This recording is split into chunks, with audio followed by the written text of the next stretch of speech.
제가 야, 홍 목사님하고도 친한 줄 알았더니 홍 목사님이 저한테도 아버지 얘기는 생각나 안 하셔가지고. 아 근데 그거는 어느 누구한테도요. 한 번도 발사를 본 적이 없어요. 아 그래요? 네. 그러니까 너무 충격적이어가지고 아버지 말씀하면은 아마 독자분들이 다 알 것 같은데 그때 그 TV에 나온 그 뭐였더라? 그러니까 야인시대? 야인시대. 야인시대. 야인시대에서 그거 나오고 예.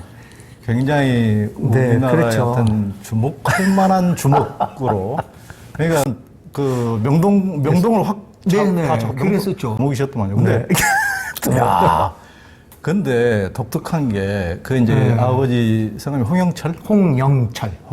이것도 내가 처음으로 사실 뭐 목사식을 하면서 이게 공인 아닌 공인이잖아요. 그러니까 제 입으로 이렇게 공개적으로 제 아버지 이름 홍영철이라고 말한 건 일생에서 처음입니다. 아 그렇구나.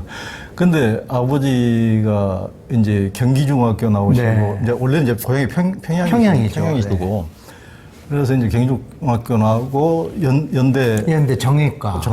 와 그래가지고. 어떻게 그때도 야인시대 거기 뭐 아마 드라마에도 뭐 보니까 요즘에도 인터넷에 검색하면 딱 나오더만요. 홍영철이라고 검색하면은 나오죠. 그 나무 위키 이런 데도 딱 나오더라고요. 그래가지고 네. 아주 그때 당시에도 이게 주먹잽인데 뭐 영어 1어 원전을 이렇게 쭉쭉 다 읽고 이렇게 하는 아주 엘리트 주먹이라고. 그렇죠. 엘리트. 근데 그걸 어려서도 그러면은 어렸을 때부터 그걸 알았어요. 어떻게?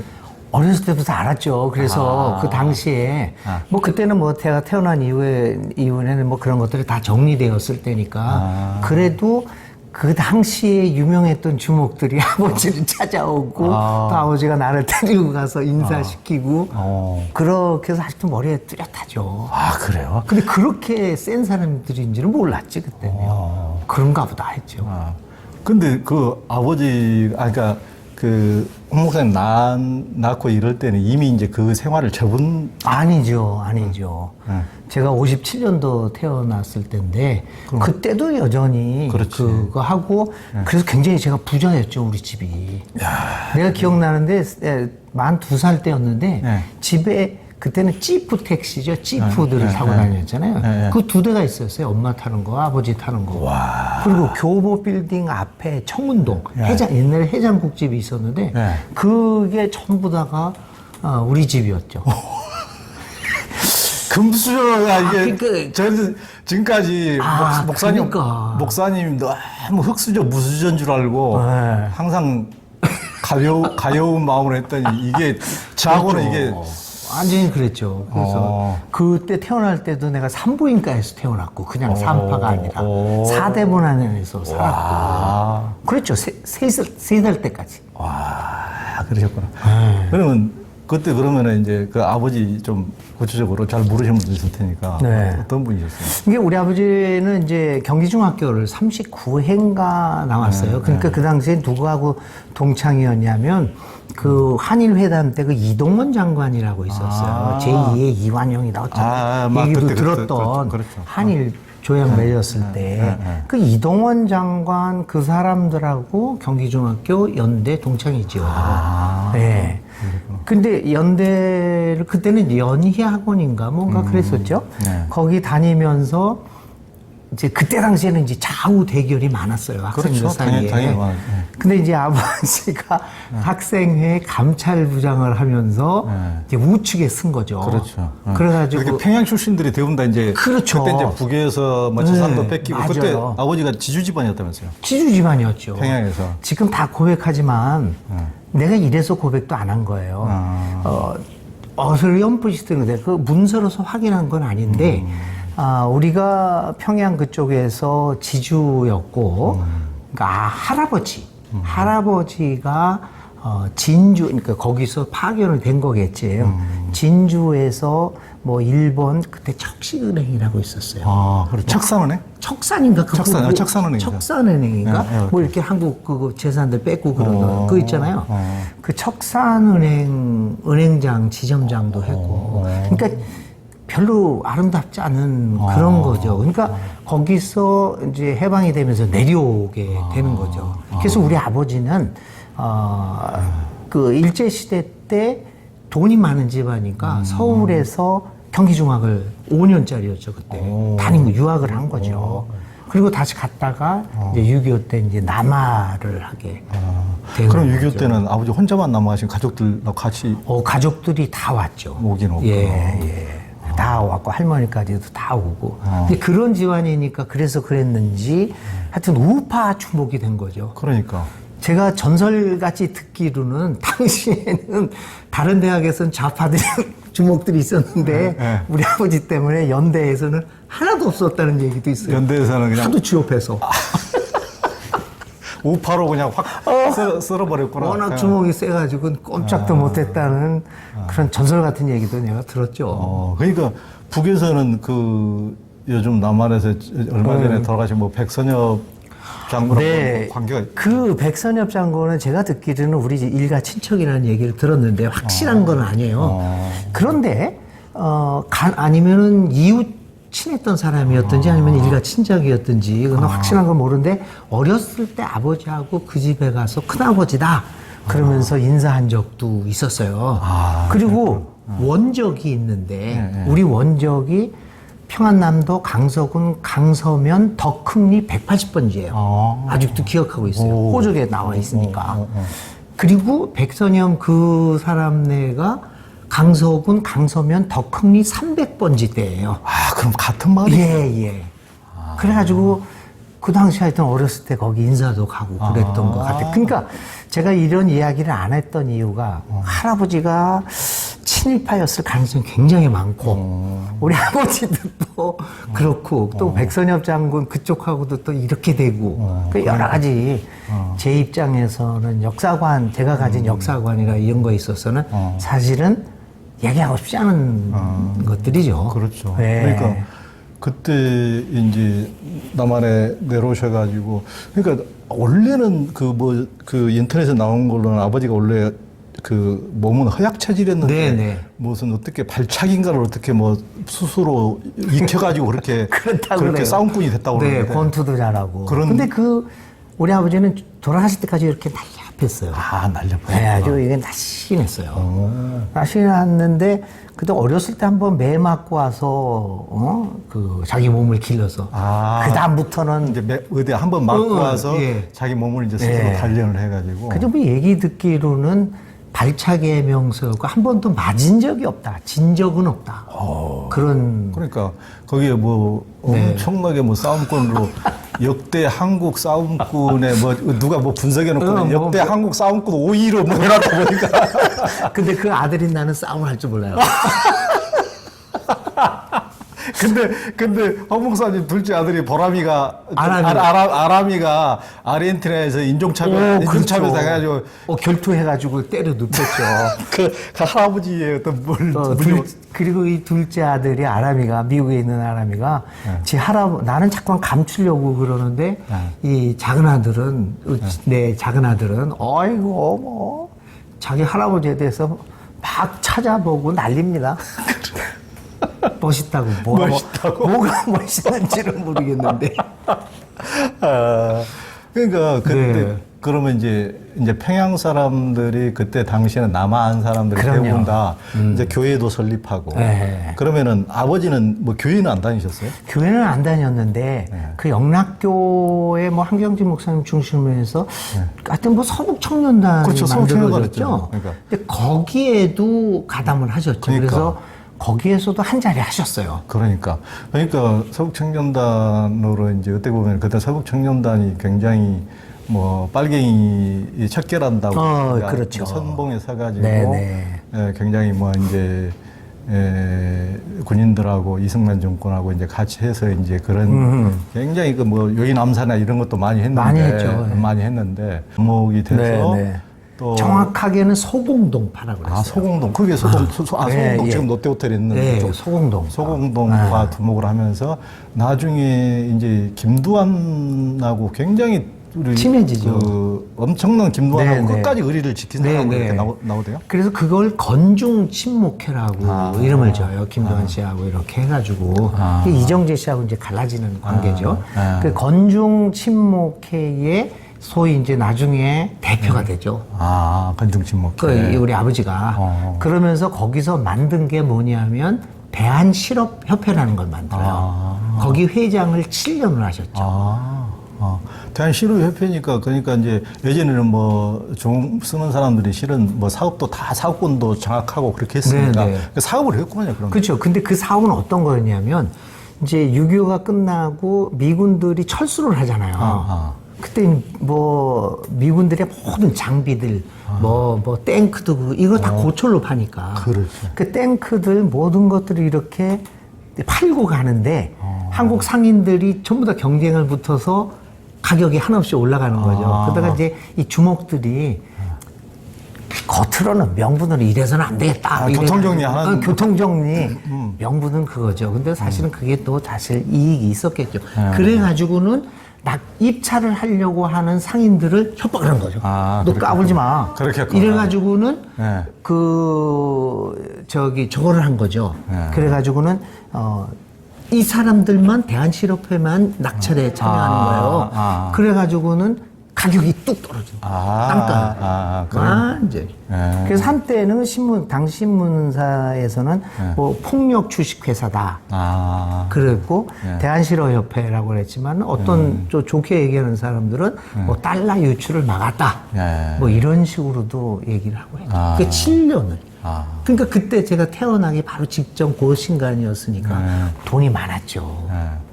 그러니까 이제 그때는 어렸을 때는 이제 뭐 그런다 치고 어찌됐든 간에 이제 홍 목사님도 굉장히 어렸을 때부터 머리가 비상하고 이제 그랬기 때문에 그런 뭐 이제 아버지하고 어머니하고 이혼하고 막 이렇게 우여곡절이 있었지만은 아버지가 이제 뭐 평양 출신이고 어떤 분이고 그런 것을 하고 조금 그 머릿속에 이런 것은 어느 정도 그런 의식은 있었을 텐데 평양 출신이고 북에서 이제 뭐 공산당에 의해서 박해받고 내려온 평양 출신들이고 그러면서 서북 청년단에 가담해서 뭐 그런 우익 활동하고 그런 것이 어느 정도 개념이 있었을 법도 한데 그러면 이제 고2 때 파라과이 가서 나중에 뭐 해방신학자가 그러니까 정상적인 아버지의 계동을 밟는다면은 홍 목사님 지금 정광훈이 돼 있어야 맞는데 그렇죠. 지금 정반대로 갔단 말이에요. 그렇죠. 지금 그렇죠. 그러니까 지금 굉장히 보수 우익으로 이제 상당수 목사님들 실은 많이 그렇고 그렇죠. 그리고 이제 북에서 그런 이제 박해받고 내려온 영향으로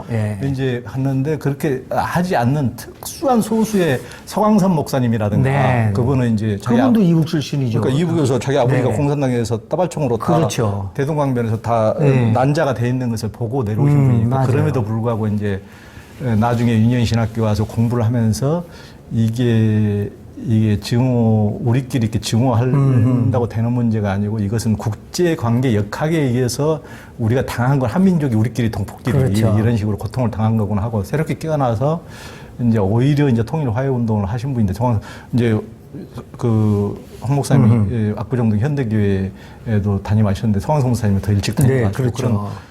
그런 이제 통일운동, 화해운동하고 진보운동도 하신 분인데, 그런데 이제 홍 목사님도 이제 그와 다름없이 그런 이제 우익의 아버님을 뒀기 때문에 왠지 한국 교회가 대부분 굉장히 보수 쪽으로 가 있지만 그보다 더 가 있어도 하나도 이상할 게 없는. 그렇죠. 하나도 이상할 게. 배경이 그랬으니까. 그러니까. 근데 그런 물론 이제 한국에서 이제 부모님도 이혼하고 워낙 이제 살기 어려워지고 힘들어지니까 파라과이 농업 이민을 가지고 이제 성공하려고 하는 이제 마음이 이제 그때는 이제 꿀뚝 같았었는데 그 마음 밑바닥에 어떤 아버지의 어떤 그런 우익적인 의식세랄까 이런 것은 없었나요? 그런? 글쎄 그런 거를 우익적인 세계가 있었죠. 왜 그러냐면 결혼할 때도 그랬지만은 굉장히 근본주의자였죠, 제가. 그래, 맞아요. 근본주의자였죠. 그러니까 그 근본주의로 계속 살았으면 아마 극우에서도 과격한 극우가 될 가능성들은 충분히 있었죠. 어떻게 보면 이 안에는, 내 안에는 한이 맺혀 있으니까 그 한을 폭력적으로 표현할 그런 것들이 많았었죠. 또 교육도 많이 그렇게 받았었고, 사실은. 그런데 어떤 계기가 됐는지 하여튼 간에 저는 그런 극우적인 사고방식에서 벗어날 수 있어서 아버지의 사상과는 좀 다른. 근데 사실 뭐 우리 아버지도 이렇게 뭐 극우, 뭐 반공이 투철해서 이랬다는 것보다는 그때 당시에 사회상 속에서 그렇게 우익 주목으로서 살아가게 되었지 않나 이런 생각도 들고 서북 청년단의 무슨 간부가 되기는 했었지만은 뭐 제주도에 가서 뭘 한다던가 뭐 테러를 한다던가 그런 거는 안 하고요. 연대 내에서 연세대 네, 연세대 내에서의 그 활동을 했던 그런 분이었죠. 네. 그래서 당시에 또 5.16 때인가 그 후에 4.19 때인가 5.16 때 잡혀가셨어요. 그 폭력법 뭐 이런 거 저런 걸로 해서 일망타지 뭐 할 때 그때 가가지고 했는데 올해 2개월인가 3개월을 하고 가볍다고 큰 가담이 없었고 뭐 그랬다고 실제로도. 그리고 우리 아버지는 정치적으로는 자유당을 반대했거든요. 그랬고 나중에 그랬구나. 예, 이정재 씨가 그쪽에 붙잖아요. 그렇지. 그때 우리 아버지는 아니다. 우리가 순수하게 이런 일을 해야 되는데 정치에 붙으면 안 된다. 그리고 자유당이 독재를 이렇게 하기 때문에 그건 아니다 해서 결별을 하죠. 그래서 감옥에 잡혔다가 이제 가벼운 사람이라고 그래서 나오게 됐죠. 근데 적극적으로 가담하지는 않았고 그 시대적 상황에서 그렇게 됐지 않나. 그래도 불구하고 나로서는 그러한 그 가정적 배경이 있는 거죠. 우파가 될 만한. 그러니까 이제 한국만 그런 것이 아니고 남미 상황도 똑같고 남미 상황에서도 우파들이 이제 군부 독재나 이런 우파들이 얼마나 셌습니까? 그러나 이제 어떤 제3세계 국가의 어떻게 보면 공통적인데, 그런 이제 군부나 이런 쪽하고 이제 결탁해서 이제 우파 정치인들이 해서 이제 굉장히 그런 게 강했으니까, 어떻게 보면 이제 그런 굉장히 홍 목사님이 이제 한국에는 굉장히 기독교가 보수화돼 가지고 그런 뭐 조금만 뭐 진보적이거나 하면은 뭐 빨갱이로 매도하고 해방신학이나 민중신학을 이런 식으로 하는데 진짜 아버지하고 이런 쪽하고 정반대로 이제 가신 건데. 하나님의 은혜입니다. 그때 처음에 그렇게 이제 해방신학을 전공하려고 대학원 가시려고 이렇게 했을 때는 몰랐죠. 그런 생각은 없었어요? 네, 그런 생각은 없었고 오히려 우파적인 생각이 많았죠. 자본주의 신봉하고 나는 능력이 있으니까 꼭 능력으로 성공하겠다. 또 성공해야 한다. 그리고 능력 없는 사람들을 보면 당연하다. 막 이런 생각도 많이 가졌죠. 적자 생존에서 저 사람들 그럼요. 도태되는 건 당연한 거지. 그런 생각이 굉장히 강했었죠. 근데 이제 어떻게 보면은 해방신학을 하시면서 이제 하나 둘씩 깨어났죠. 그게 깨어났지. 그래서 그 공부가 저로 하여금 역사를 보게 만들고 하나님의 세계를 보게 만들고 그랬었죠. 그러니까, 특이한 케이스 아닙니까? 그러니까 엄청나게 특이한 케이스죠. 진짜 완전히 이렇게 더군다나 뭐 다른 나라도 아니고 한국 같으면은 전 세계 기독교 중에서도 한국 기독교만큼 보수화된 데가 없잖아요. 이제 그런 더군다나 평양 출신 이런 분들이 보수였던 중심, 지금까지도 했던 그런데 딱 이제 그런 케이스에 해당되는 홍 목사님이 정반대 해방신학을 이렇게 약자의 편에서 약자의 편을 들고 함께 살다고 이제 구조적인 문제를 제기하면은 이제 누구 까마라 대주교가 말씀하셨다시피 약자 배고픈 사람에게 빵을 주면 성인이라 그러면서 왜 이렇게 많은 사람들이 이렇게 굶주리느냐 이렇게 물질이 넘쳐나는 세상에서 이렇게 구조적인 문제를 제기하면은 그걸 빨갱이라고 공산주의라고 매도를 하는 세상이니까 우리도 정말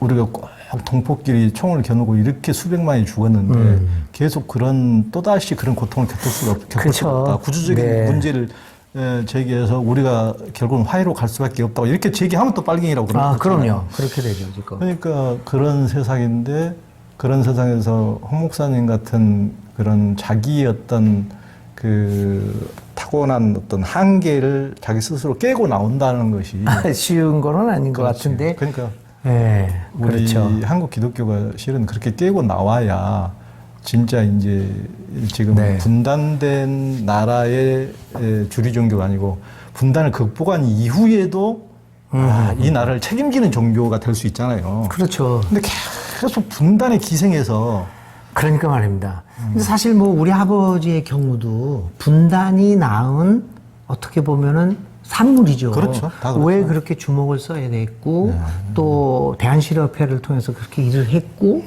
왜 서북 청년단에 가입을 했으며 좌파들을 그렇게 때렸는가. 이것도 사실은 우리 아버지가 나쁜 사람이어서 그렇다는 것보다는 분단의 아픔이죠. 그러니까 이제 이것들이. 북에서 뭔가를 당하고 온 것에 대한 그렇죠. 보복을 계속 한 거겠죠. 이제 그런 거죠. 그래서 우리 아버지는 하여튼, 지금 그분이 정말 생각이 어땠는지는 자세히 모르죠. 제가 어렸으니까. 하지만 행적을 보면 우파 쪽에 속해 있었던 건 틀림없어요. 그 평양 그쪽에서 내려왔기 때문에. 근데 그런 역사를 후손에 가서는 끊어야죠. 저희 쪽에 와서는 사실은. 그래서 그 끊고 또 다른 차원에서 이 북에서 받았던 이 남한 사람들의 그 한이 해소되어야 되지 않겠는가 이런 생각을 하죠. 사실은. 그러니까 그 목사님이 이제 그 아버지를 그 파라과이 간 이후에 10년 만에 이제 한국 이제 놀러 왔잖아요. 20대 때. 그때 뵈셨어요? 뵀죠. 그때는 이제 이미 목사가 그러니까 봤죠. 목사가 되고 나서 오랫동안 안 보다가. 목사 되고 나서 보셨어요? 네네, 봤죠. 그러니까 장신대 간 이후에 네네, 봤죠. 그래가지고 만났는데, 툭 들어가니까 이제 성년이 됐잖아요. 그러니까 언제 헤어졌냐면 만 17살 때 헤어져가지고 31살인가 만난 거예요. 그러니까 고2 때 이제 파라과이 가기 전에. 그치, 그때 만나고. 10년 근데 만에 이렇게 해가지고 만나고 그랬는데, 나보고 뭐하니? 그래서 목사가 됐다. 그랬더니 나 아직도 똑똑히 기억나는 게 뭐라고 그러냐면 우리 아버지가 내 죄 때문에 죄를 갚으려고 네가 목사가 된 거야.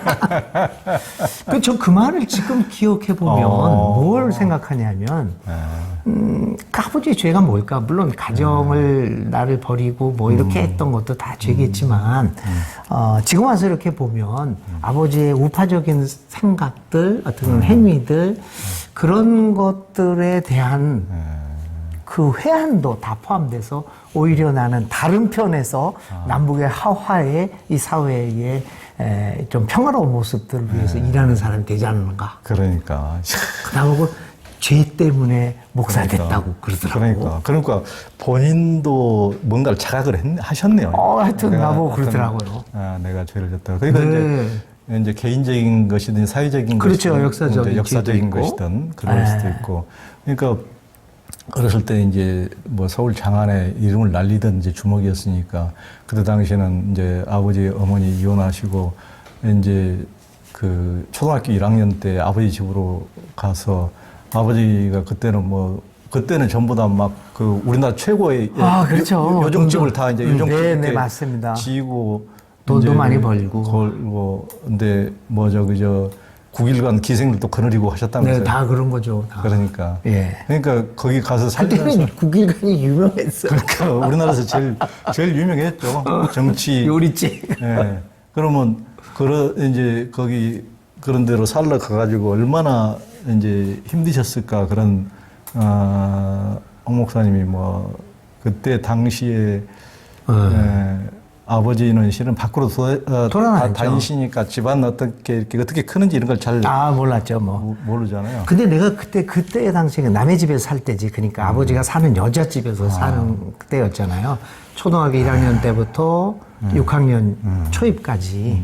근데 우리 아버지는 늘 돌아만 다니면서 뭐하고 다니는지 하여튼 돈만 벌어오고 그랬잖아요. 그때 내가 기억나는 건 나는 오늘의 나를 만들어준 기초 중에 하나가 뭐였냐면 아버지가 그때 동아출판사에서 나온 이렇게 두꺼운 건데 15권짜리 세계 위인 전기전집과 한국 위인 전기전집을 사다 줬어요. 그리고 동화 이야기 50권. 그 50권을 사다 주면서 나보고 이걸 읽으래. 1학년인데. 그러면서 시험을 보겠다는 거야. 아, 그래가지고 무서워가지고 그거 줄겨차게 입었어요. 근데 그게 나의 오늘을 만들어준 계기가 됐다. 아버지가 유일하게 하신 건 그거 그나마 나 참, 미인하고 동화 50권짜리 한국 동화, 세계 동화. 그래서 그거 무서우니까 아버지가요. 오, 시키는 대로 그걸 했는데 그게 내 평생의 어떤 독서 습관, 뭐 문장력 이런 것들 다 길러준 것 같아요. 그러니까 그건 진짜 감사하지. 그러니까 그 아버지가 연세가 언제쯤 돌아가신 거예요? 그러니까 이 98년도에 돌아왔으니까 72, 셋 만으로. 그럼 98년도면은 목사님이 아르헨티나 있을 때죠. 아르헨티나. 그럼 돌아가실 때는 못 뵈셨겠네요? 못 봤죠, 그때는요. 그때는 못 뵈셨고. 몇 년 후에 나와서 이제 산소나 찾아갔고 그렇게 됐죠. 네. 하여튼 그런 역사적인 우리 민족의 역사적인 아픔을 극복하고 홍 목사님이 어떻게 보면은 그래서 참 이제 우리 그 우익적인 기독교도 정말 깨어나서 정말 앞으로 100년 뒤에도 늘 인간도 종교도 늘 깨어나잖아요. 그럼요. 늘 깨어나고 더 넓어지고 더 커지고 더 깊어지고 이제 하는 게 있어야 그렇죠. 좋은데 너무 어떤 역사적인 한계 내에서 이제 저쪽에서 두드러 맞고 왔다고 계속 상대방 죽일 생각만 하고 그렇게 되면은 개인으로서도 불행하지만 종교라는 것은 그보다는 좀 더 나아야죠. 그럼요. 예. 이제 그런 역사의 극복, 발전들이 좀 우리가 좀 필요하다. 그래요. 그래서 하여튼 오늘 조영 기자님이 이렇게 얘기하다가 사실 그 아버지 얘기까지 나왔는데 이제 평생 처음으로 하는 얘기. 우리 여러 가지로. 목사님이 저 호적동문까지 가졌을 때 홍영철의 자, 홍영철의 자 이게 나오네요. 홍영철의 자. 이게 여기 내 원적이 있잖아요. 강석. 원적이 여기 있잖아요. 이게 평남 강서군 덕흥리 180번 원적이 있네. 또 언젠가는 통일되면 찾아가려고 그래요. 그러니까. 재산을 찾지 않을 거고. 그렇죠. 그 해방신학자 그거에 또 그냥 말이 안 되는 우리 조상들이 여기서 살았구나 찾아볼 필요는 있지만은 뭐 얘기 들으니까 우리 집에 뭐 문서도 있었다는 얘기도 있더라고. 거기 땅이 많았으니까. 그러니까. 근데 그런 건 다 생각하지 말아야 돼요. 그렇죠. 그러니까 지금도 그런 분들이 많은데 집문서, 땅 문서 지금 찾겠다고 개케이 쌓아놓고 찾겠다고 이제 하시는 분들이 많은데 하여튼 그래서 조 기자님 덕분에 뭐라 그럴까 마음에 묻어두었던 아버지에 대한 이야기를 할 수 있어서 오히려 속 시원하고 그러니까 좀 창피한 것도 많았었는데 그래서 내가요 한일 친일 명부가 발간이 되고 그러잖아요.